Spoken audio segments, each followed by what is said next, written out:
Think about the last time you woke up and felt truly ready, not just physically awake, but mentally clear, emotionally grounded, and quietly certain that today belonged to you. Not chasing it, not dreading it, just meeting it. When was that morning? If you're struggling to remember, you're not alone. Most people wake up and within seconds, the weight arrives. Unfinished conversations, unanswered messages, a vague, formless anxiety that has no single cause but somehow fills the entire room. And before a single choice has been made, before a single word has been spoken, the day already feels like something happening to you rather than something you're choosing to live. Here's what nobody tells you.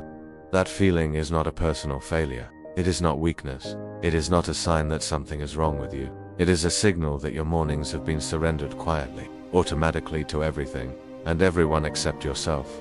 And here is the truth that changes everything. How you govern the first hour of your day is how you govern your life. 2,000 years ago, the most powerful man on earth understood this. Marcus Aurelius, emperor, philosopher, commander of armies, did not begin his mornings by seizing the world. He began by preparing his mind. In the private pages of what we now call meditations, he wrote words not for history, but for himself. Words meant to build the kind of inner strength that no circumstance could touch. You have power over your mind, not outside events. Realize this, and you will find strength. That is exactly what this video is about. Not productivity hacks, not a routine to copy, but 15 genuine morning habits drawn from Stoic philosophy, habits that train the mind before the world has a chance to shape it for you. If this is the kind of depth you've been looking for, the kind that actually changes how you think, not just how you schedule your time, then consider subscribing.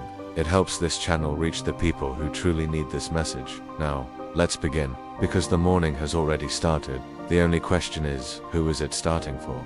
Habit 1. Wake before the world decides who you won this morning's first battle just by opening your eyes. But here is what nobody mentions. A second battle begins immediately after. Most people lose it without ever knowing it started.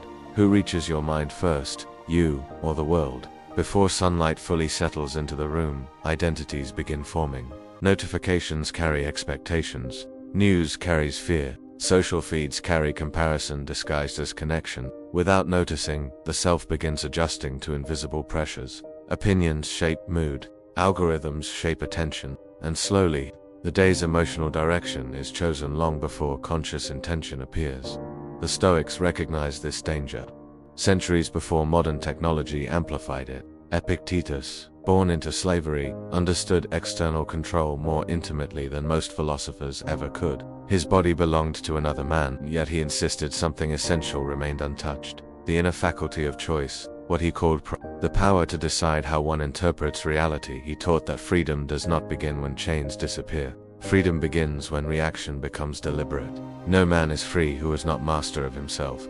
To wake intentionally, then, is not about rising early. It is about reclaiming authorship before influence arrives. One person reaches immediately for distraction, fleeing silence as if it were dangerous. Another pauses, allowing thought to emerge slowly, unshaped by external demands. That small difference appears insignificant, yet it determines who governs the day. That if awareness is the birthplace of freedom, a troubling question follows naturally. Why do you rush to escape the very silence that could set you free? And beneath that silence, once you stop running from it, lies a truth even more unsettling, one the Stoics faced every single morning without flinching.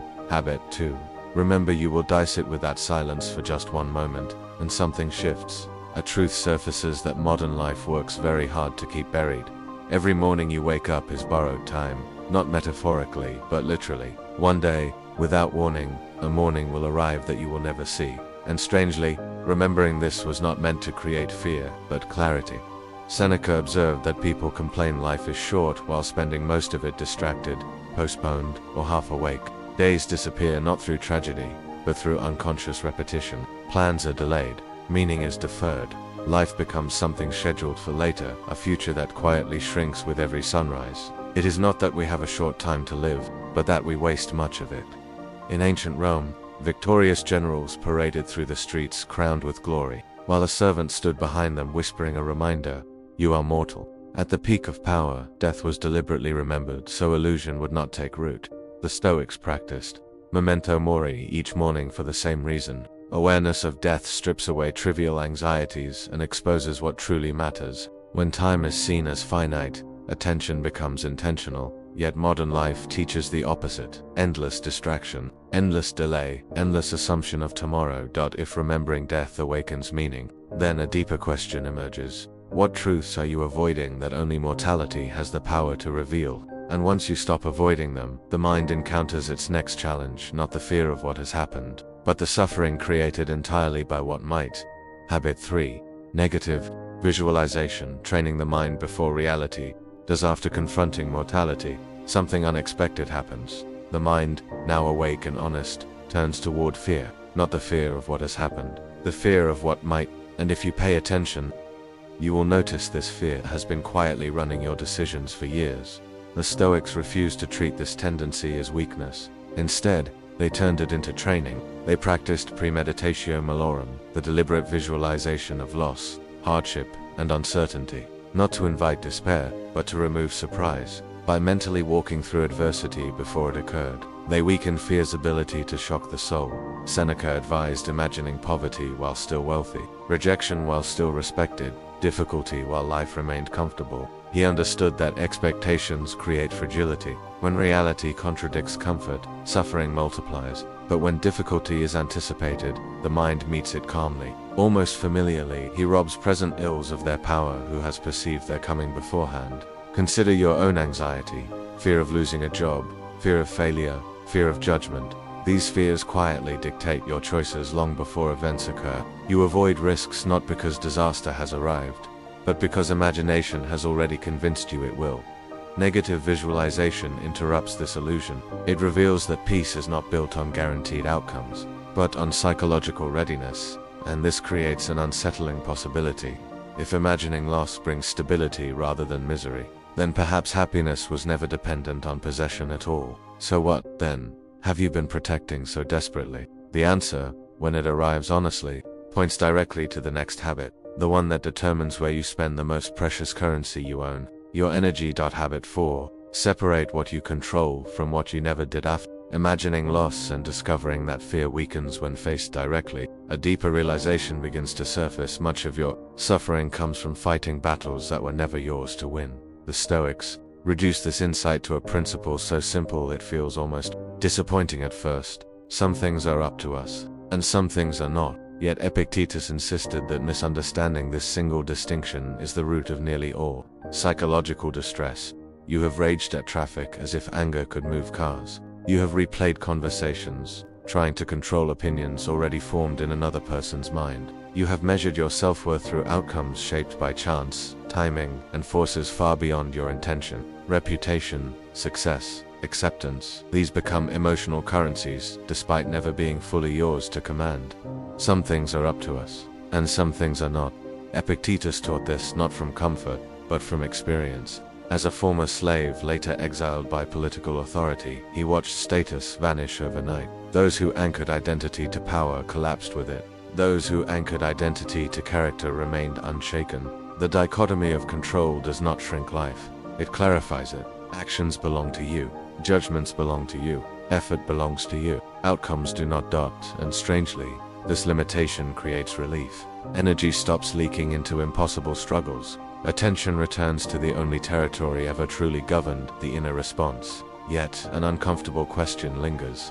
If recognizing what you cannot control brings peace so quickly, why does your mind cling so fiercely to illusions of control it never actually possessed? That question leads somewhere deeper, to the exact moment where suffering is either created or dissolved.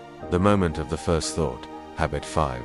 Guard the first thought. Guard the first thought. Once the illusion of control begins to dissolve, your attention turns inward towards something far more subtle, the origin of your suffering itself, not events, not people, not fate, but the first thought that appears in your mind in response to them. You have probably never noticed this moment. A feeling arises, followed instantly by a judgment. This is bad. This is unfair. This threatens me. The reaction feels automatic, as if reality itself delivered the emotion fully formed. Yet the Stoics argued that between event and emotion exists an invisible interpretation, and that interpretation determines everything that follows. Marcus Aurelius treated mornings as a laboratory for observing this process. In the quiet hours, he wrote reminders to himself, not to change the world, but to correct the way his mind described it. His journal was not a record of events. It was a defense against misleading thoughts. The happiness of your life depends upon the quality of your thoughts. This was not optimism. Marcus faced war, betrayal, plague, and political chaos. Yet he recognized that suffering multiplies when thoughts disguise themselves as facts. A delayed message becomes rejection, criticism becomes humiliation, uncertainty becomes catastrophe, or through interpretation alone. Modern life amplifies this mechanism. Endless information feeds immediate conclusions, and conclusions harden into identity before reflection can intervene. You defend thoughts you never consciously chose, shaped by repetition rather than truth. Guarding the first thought, then, becomes an act of sovereignty, not suppressing emotion but questioning the story forming beneath it. And this raises a destabilizing question. If thoughts construct the reality you experience, then who or what has been deciding which thoughts you trust? Once you sit with that honestly, the mind arrives at the next habit, one that most people mistake for softness. But the Stoics considered essential armor. Habit 6. Begin with gratitude, not desire. Once your mind learns to question its thoughts, another tension becomes impossible to ignore. You have probably felt it, a quiet dissatisfaction that surfaces even when nothing is technically wrong. Much of human unhappiness does not come from suffering itself, but from comparison, the quiet belief that reality should be different from what it is. Modern culture teaches gratitude as performance, lists of blessings, forced optimism, rehearsed positivity meant to override discomfort. Yet the Stoics approached gratitude differently. For them, gratitude was not denial of hardship but alignment with reality. It began not by imagining a better life, but by seeing clearly the one already unfolding. Epictetus warned, "Do not spoil what you have by desiring what you have not."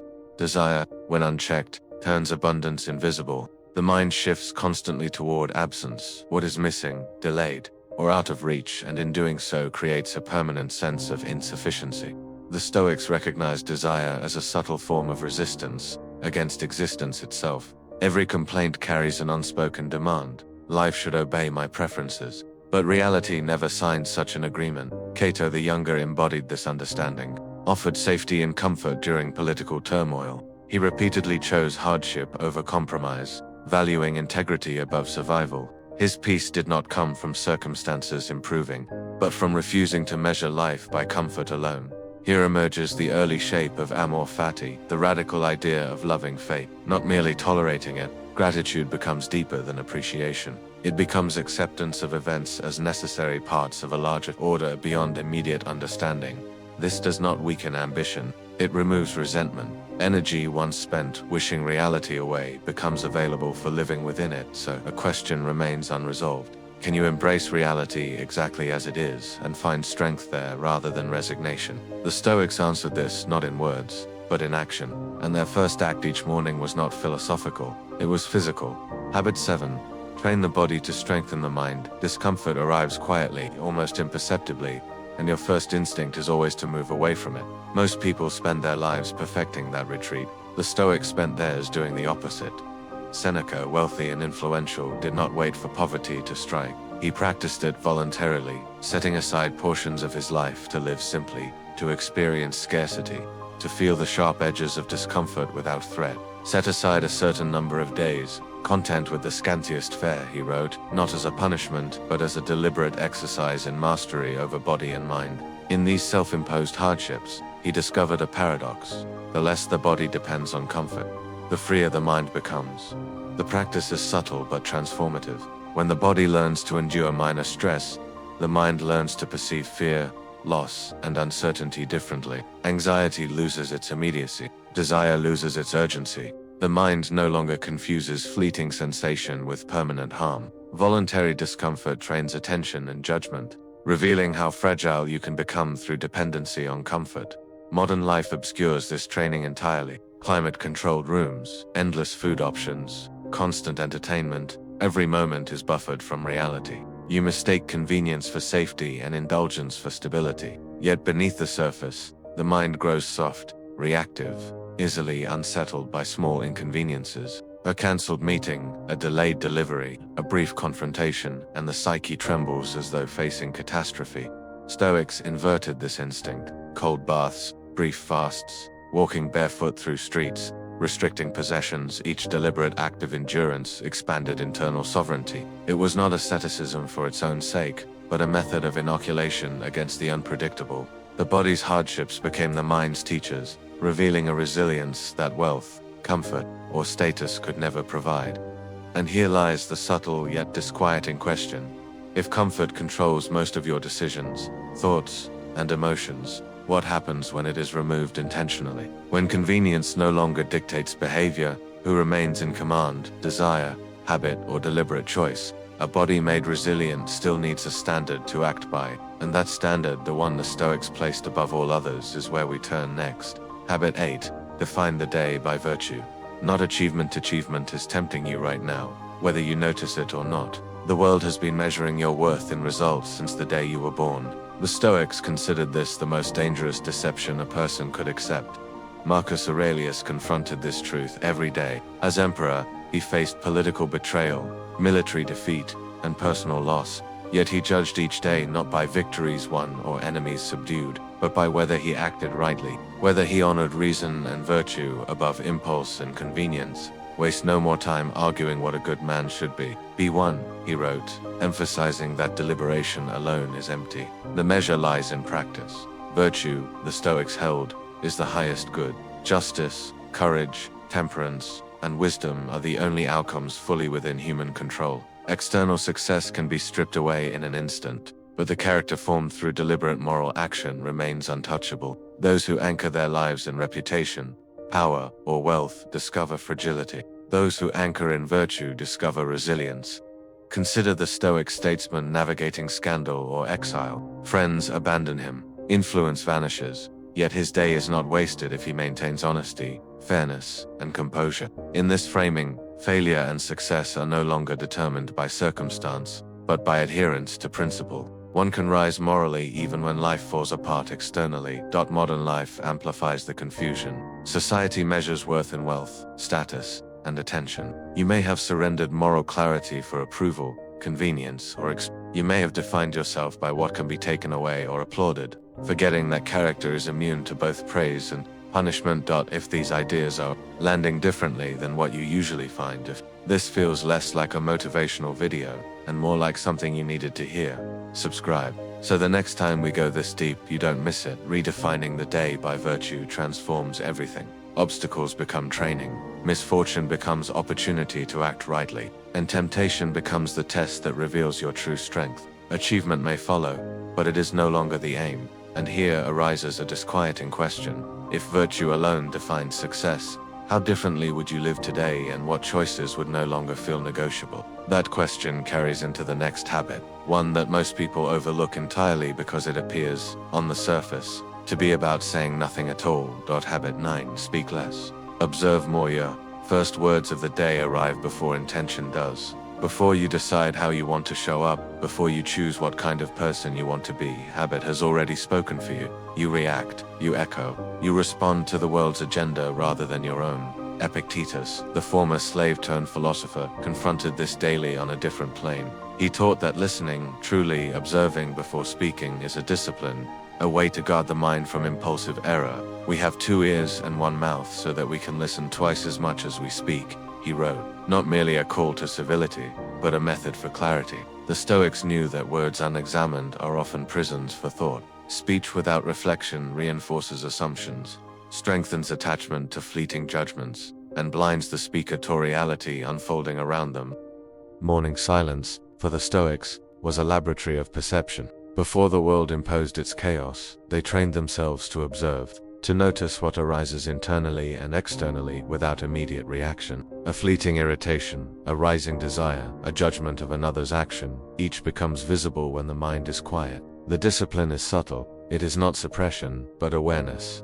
Contrast this with modern overstimulation. Phones chime, messages demand attention. Every impulse urges response. People speak to assert presence, to fill voids, to distract from discomfort, all while missing what is actually happening. Observing more, speaking less, cultivates a pause that transforms perception. Patterns, intentions, subtle truths that operate beneath surface noise all become visible only in silence. This restraint is not mere patience, it is sovereignty over attention. the first line of self-mastery. Every unconsidered word released into the world surrenders a piece of internal freedom. Every pause, every moment of observation, restores it. And yet, a deeper question emerges. What realities, what hidden truths, might be revealed if you learned to speak less and observe more, if the noise that dictates your thoughts were finally removed? The answer begins not with what you hear from others, but with what you choose to see in yourself. Habit 10.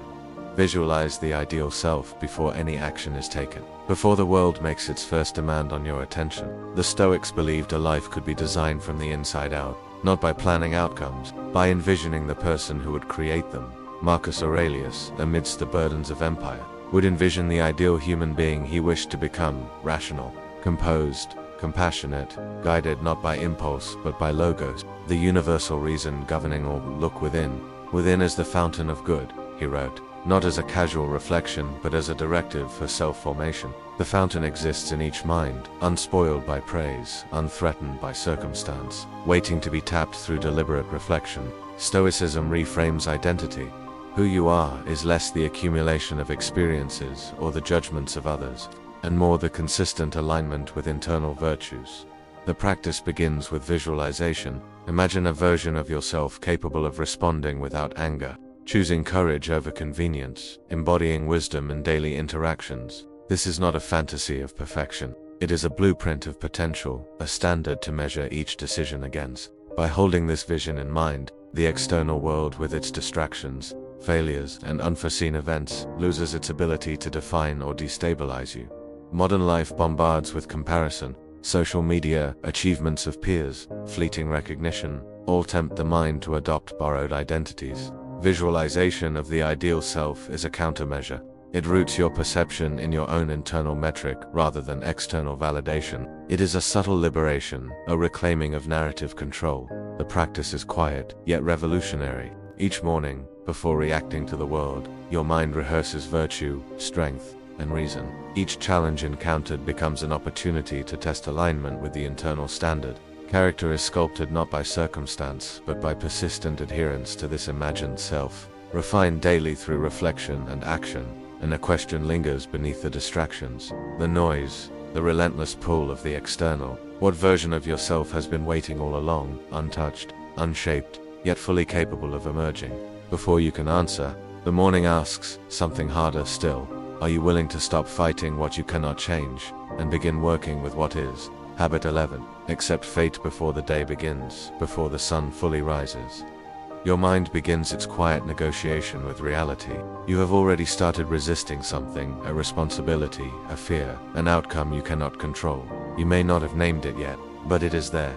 The Stoics recognized this instinct and named it as the source of much suffering. Amor fati, the love of fate, was not passive resignation, but an active alignment with the world as it is, a conscious choice to greet reality with cooperation rather than complaint. Nietzsche later inherited this idea, interpreting it not as meek submission, but as a radical affirmation, to love every twist, every obstacle, every hardship as necessary, essential threads in the fabric of existence. To refuse reality is to multiply pain, to embrace it is to reclaim power. The Stoics, centuries before Nietzsche, demonstrated this daily. Exiles, political prisoners, those who lost everything, they walked with dignity, not because life was easy, but because resistance had been replaced with acceptance. Do not seek for events to happen as you wish, but wish them to happen as they do, wrote Epictetus. These words are a challenge to the modern mind, trained to demand convenience, comfort, and predictability. The psychological liberation lies in the paradox.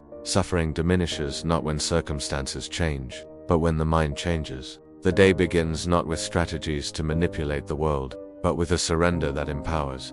Acceptance here is active, not passive. It sharpens judgment, steadies emotion, and creates a space for rational action. By anticipating adversity and embracing inevitability, the Stoic turns the unknown into a landscape for strength. Each disruption, each injustice, each inconvenience becomes a rehearsal for virtue, a training ground for resilience, and a question lingers at the edge of consciousness. If suffering arises from resisting what is inevitable, what might remain in you if every impulse to struggle against reality were instead met with deliberate acceptance? That question does not wait for an answer. It demands one immediately, in the next breath, in the very next moment you choose to act or delay. Habit 12. Act immediately on what is right. Every morning you face the same invisible thief, procrastination.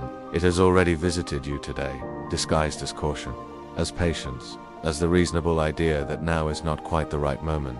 The Stoics understood this intimately. Life, fragile and unpredictable, offers no guarantees beyond the present breath. Marcus Aurelius wrote, "You could leave life right now." The words are not meant to terrify, but to awaken. They expose the quiet paralysis that grips most of humanity, delaying what we know is right, waiting for perfect conditions that will never arrive. In the Roman world, duty was inseparable from existence. Senators, generals, and ordinary citizens alike were bound by obligations that could not be postponed. Inaction was itself a failure, a moral lapse. Marcus faced crises daily, aware that the world would not pause for hesitation, that the impermanence of life demanded decisive action, not idle reflection. Modern life, with its endless distractions and comforting digital illusions, has not changed this truth. The only difference is that the consequences are now psychological, subtle yet corrosive, a sense of incompleteness, annoying anxiety, a persistent awareness that time has been quietly surrendered to.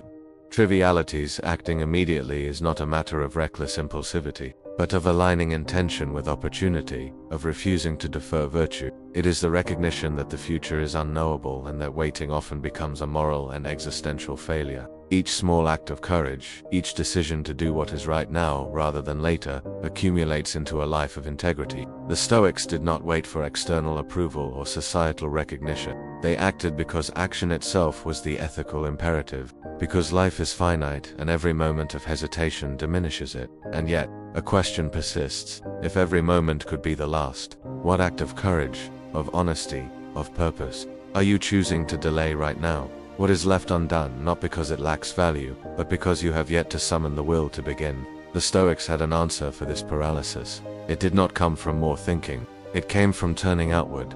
Habit 13 and 14. Serve others, then release expectations. True freedom is not found in isolation, and you have probably sensed this, even if you could not name it.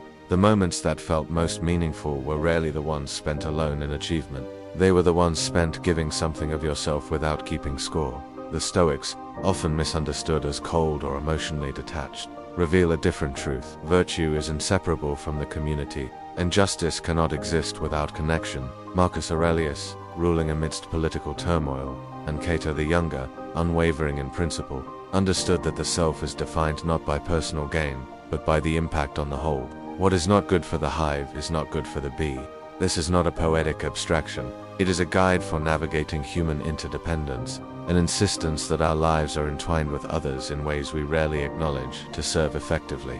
The Stoics emphasized acting without attachment to outcomes. Contributions are not measured by recognition, applause, or reciprocal benefit, but by alignment with reason and virtue. Every word, every action, every decision carries weight in the web of human relations. Modern life constantly tests this principle. Social media, transactional interactions, and the relentless chase for status have replaced genuine service with expectation. Acts of kindness are often performed with the silent question, "What will I gain?" The Stoic challenge is to release this calculation, to act from principle alone, cultivating a profound inner calm that is immune to disappointment. Service without expectation also bridges the personal with the universal. It acknowledges the logos, the rational order connecting all beings, and recognizes that our actions resonate beyond our immediate perception. Each gesture, when rooted in virtue rather than desire, becomes part of a living network of ethical influence. Yet, the tension remains.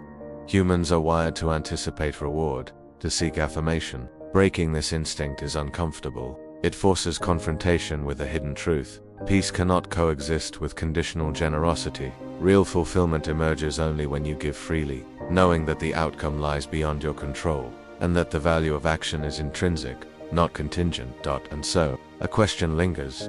If every act of service were unshackled from expectation, how profoundly could it transform not only your sense of peace, but the invisible structure of the world around you? There is only one way to find out, and it begins the same way it always has, with tomorrow morning. Habit 15. Begin again. Every morning, every sunrise carries a subtle, almost imperceptible invitation, the chance to begin again. Each morning arrives not as a repetition of yesterday, but as an opportunity to reclaim your mind, to reset your body, to practice the self anew. The Stoics understood this deeply. Marcus Aurelius did not rely on inspiration. He relied on repetition, daily reminders carved into his own consciousness, urging himself to live with virtue, clarity, and courage, no matter the failures of the previous day. Identity, he understood, is never fixed. It is a practice, a ritual of returning to the principles that define what it means to live well. Consider how often you wake into chaos, emails, notifications, obligations, pressing before your eyes have even fully opened. You inherit yesterday's fears, yesterday's regrets, yesterday's distractions. But each morning is a philosophical reset, a gift you can accept or ignore. To begin again is to sever the invisible chains of accumulated expectation and reaction. Stoicism insists that mastery is not control over the world, but control over response. The events will arrive unbidden and indifferent, but your attention, your judgment, your choice to act virtuously remains yours alone. Repetition is not monotony, it is training. Each morning becomes a microcosm of life, small acts of awareness, deliberate reflection, and conscious intention. The power lies in the simplicity of practice, in the accumulation of mornings lived awake rather than sleepwalking through circumstance. To embrace this is to experience transformation not as a single revelation, but as the steady forging of resilience, clarity, and inner freedom.